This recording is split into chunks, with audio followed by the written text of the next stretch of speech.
Donc, avant le début de la vidéo, je vous invite à liker la vidéo si c'est important pour vous, si vous aimez bien les vidéos que je fais.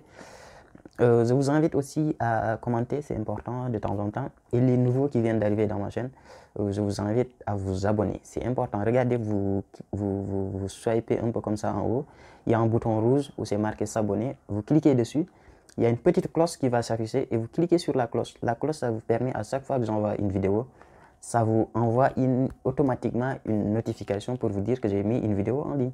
Donc voilà, je vous laisse avec la vidéo. Ciao. J'enlève ma casquette. Je remets ma casquette, c'est parti. Il y a des gens qui ont compris la référence, il y a d'autres qui n'ont rien compris.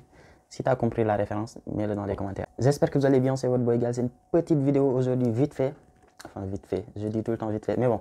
Petite vidéo donc aujourd'hui pour parler d'un sujet important, l'avis du SCAC sur le visa. Vous l'avez vu sur le titre de toute façon. Donc aujourd'hui, on va parler de ça parce que c'est un sujet très important. Et vous allez comprendre pourquoi c'est important. Générique.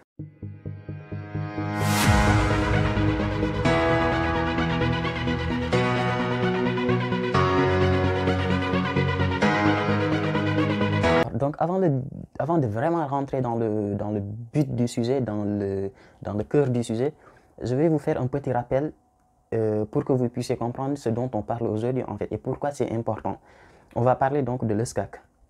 Alors, pour ceux qui ont par exemple des parents, des grands frères, etc., qui ont fait les démarches entre 2005, 2010, voire même les années 2000, vous êtes très jeune, vous n'avez pas connu cette époque, moi non plus, mais je me suis renseigné.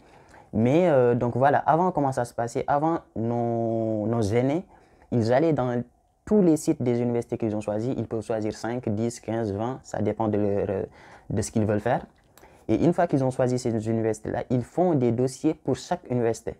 Et ensuite, ils envoient ces dossiers-là aux universités. Donc, c'était vraiment des dossiers spécifiques aux universités.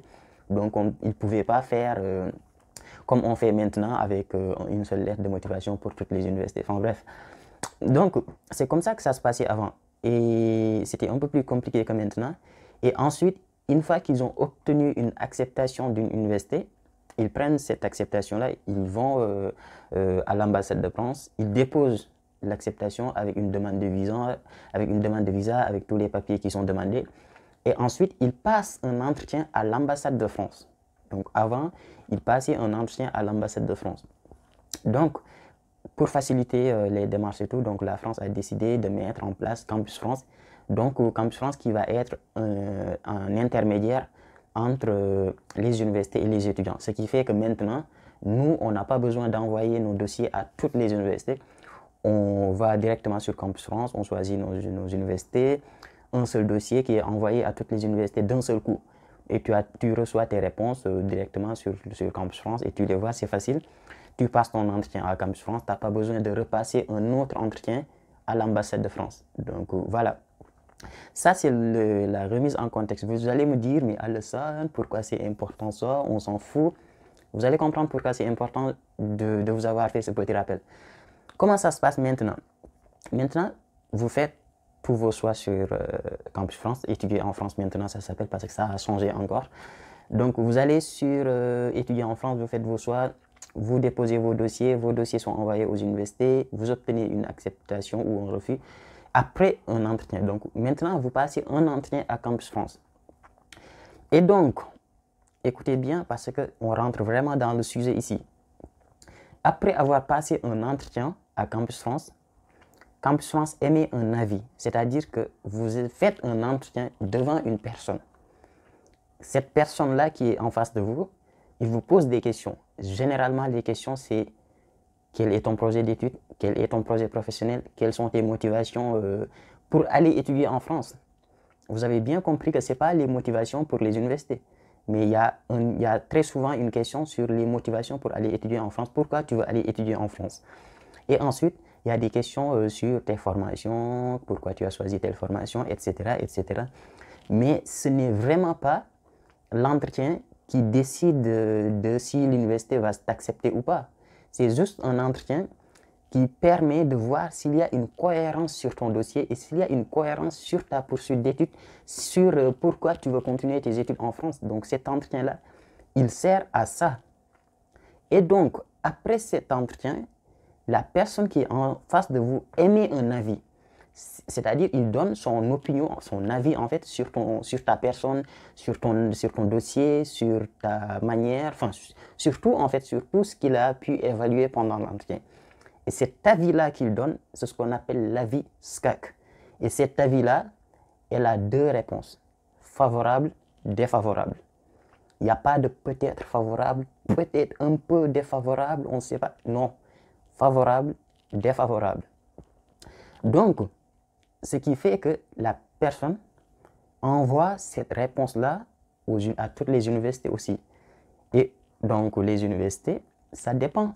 Le problème vient là, c'est qu'il y a des universités qui prennent en compte cet avis-là. Il y a des universités qui se disent que ouais, l'agent de Campus France a dit ça, donc c'est vrai, on n'a pas besoin de cet étudiant-là, donc il te refuse directement.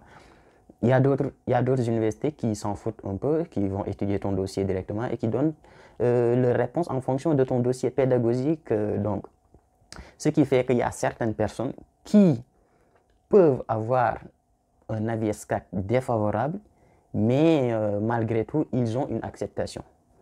Donc, maintenant, vous avez bien compris c'est quoi un avis SCAC. Maintenant, quel est son impact sur le visa? Maintenant, on ne parle plus de son impact sur les réponses, parce que son impact sur les réponses, ça dépend de chaque université. Mais son impact sur le visa est très important, vraiment important, parce que si vous vous souvenez de l'histoire que je vous ai racontée en début de vidéo, je vous ai dit avant, nos aînés, ils passaient un entretien à l'ambassade de France. Maintenant, cet entretien, il ne se fait plus. Ça n'existe plus. Si vous êtes étudiant et que vous déposez un dossier de demande de visa étudiant, long séjour, vous n'allez pas passer un entretien à l'ambassade. Pourquoi? Parce que tout simplement, l'ambassade a déjà une réponse à votre entretien. Et c'est quoi? Devinez, c'est le SCAC. C'est très simple. L'ambassade prend en compte la réponse de Campus France. C'est cet entretien-là qui est envoyé à l'ambassade. C'est pourquoi ils vous demandent une attestation d'acceptation de Campus France, parce que cette attestation-là va leur permettre d'avoir votre identifiant, d'avoir votre numéro Campus France, et avec votre numéro Campus France, ils peuvent retrouver facilement votre dossier Campus France et donc connaître l'avis SCAC qui vous est donné. Donc, quel est son impact? C'est très simple, c'est que si vous avez un avis SCAC défavorable, là par contre, ça va être très compliqué d'avoir le visa. Je vous le dis très sincèrement. Si vous avez un avis SCAC défavorable, même si vous avez deux acceptations, le visa va être vraiment compliqué en fait. Je ne sais pas pour vous faire peur, mais c'est une réalité. Donc voilà, ça c'est une chose à savoir. C'est que les universités, autant les universités, ils se disent, ouais, on s'en fout un peu de l'avis SCAC, on donne notre réponse en fonction du dossier de l'étudiant. Mais l'ambassade de France prend très en compte la réponse SCAC de Campus France. Ce qui fait que donc, une fois que vous avez déposé votre dossier de demande de visa, avec tous les dossiers, avec la prise en charge, avec le logement, etc., ça peut arriver même si vous avez un dossier très complet avec tout ce qui est demandé, ça peut arriver qu'on vous refuse le visa. Donc, voilà, pour ceux qui me demandent est-ce que l'avis SCAC impacte sur la réponse de l'ambassade de France sur le visa, la réponse c'est oui. La personne qui vous dira non, elle vous ment. Oui, elle impacte. Moi, personnellement, je connais des gens qui ont eu des acceptations, c'est pas cette année, c'était vers 2015, qui ont déposé le visa et qui n'ont pas été acceptés malgré qu'ils avaient un dossier en béton. Donc, voilà, l'ambassade prend en compte l'avis SCAC. Maintenant, ça peut arriver qu'ils le prennent, enfin, je ne veux même pas vous dire ça en fait, juste pour vous rassurer, mais voilà, vous pouvez tomber sur un agent de l'ambassade qui va dire que ouais, il a un dossier très complet, il a une acceptation, donc voilà, on va l'accepter, on va lui donner le visa. Mais en tout cas, ce qu'il faut retenir sur cette vidéo, c'est que l'avis SCAC est pris en compte par l'ambassade de France. Maintenant, un deuxième point très important aussi, écoutez bien, pour toutes les personnes qui n'ont pas encore passé l'entretien Campus France, je vais vous donner mon avis.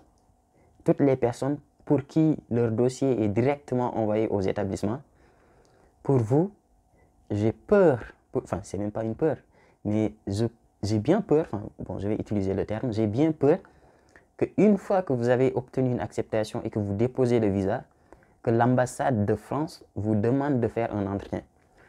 Je ne l'ai vu nulle part, je ne l'ai entendu nulle part, c'est juste mon avis personnel que je vous donne là. Parce qu'avant, c'est comme ça que ça se faisait, c'est là aussi que vous allez comprendre l'importance de ce que je vous ai raconté tout à l'heure au début de la vidéo. Avant, c'était comme ça. Avant, tu déposais ton dossier, l'ambassade te demande de faire un entretien. Mais maintenant, vu que vous n'avez pas passé l'entretien Campus France, que votre dossier est directement envoyé aux universités, personnellement, je ne pense pas que l'ambassade, il va juste dire que voilà, vous avez déposé un dossier, c'est bon, votre dossier est complet, on va vous donner le visa ou pas. Je ne suis pas sûr. Peut-être que ça sera ça. Et j'espère pour vous que ça sera ça, parce que ça sera trop bien, j'espère. Mais à mon avis personnel, et je le pense, c'est mon avis, hein, enfin, parce que je ne veux pas culpabiliser. Enfin, voilà. Je ne veux pas que d'ici 2 mois, 3 mois, vous revenez à Lausanne. Ouais, tu nous avais dit qu'on allait passer un entretien Campus France, ambassade de France, on ne l'a pas passé. C'est mon avis. Je pense que c'est possible, si vous n'avez pas passé l'entretien Campus France, qu'au niveau de l'ambassade, on vous demande de passer un entretien pour pouvoir évaluer tout simplement vos motivations et savoir si vous méritez de venir en France ou pas. Et oui, parce qu'il faut le mériter pour venir en France. C'est eux qui l'ont dit, c'est pas moi. Bref, donc ça c'était mon avis. Et voilà, c'était tout. Je vous ai posé une question sur la partie communauté pour le live. Voilà, si vous pouvez répondre, ça serait trop bien. Et voilà. Donc voilà. Putain, je voulais dire quelque chose. En fait, je parle comme ça, mais j'oublie ce que je dois dire. Qu'est-ce que je voulais dire? Oui, vous répondez. En fait, ouais, ça m'est revenu. Donc voilà. L'importance des vidéos, enfin des lives sur Instagram, c'est que je peux faire participer des amis en fait. Il y a Bamba qui parfois participe pour donner son avis. Il est là aussi depuis 5 ans, donc il peut donner son avis sur certaines questions, sur la vie en France, etc. Et il y a d'autres gars aussi que je pourrais faire participer pour les lives. Ça peut être intéressant sur Instagram. Mais le problème, c'est que sur Instagram, vous n'êtes pas tous là et il n'y a pas beaucoup de monde non plus. Et donc voilà. Donc le live de demain, j'ai vu que vous avez tous répondu ici. Enfin, la majorité a répondu sur YouTube. Donc je vais la faire sur YouTube. Je vais le faire sur YouTube. Mais ça peut arriver de temps en temps qu'on fasse des lives aussi sur Instagram. Même s'il n'y a pas tout le monde, c'est pas grave, mais ça peut arriver qu'on fasse des lives sur Instagram aussi. Donc voilà, prenez soin de vous, prenez soin de tout et bon courage pour la suite des démarches. Et moi, je vous dis à demain pour une nouvelle vidéo, un nouvel live. Ciao. Abonnez-vous.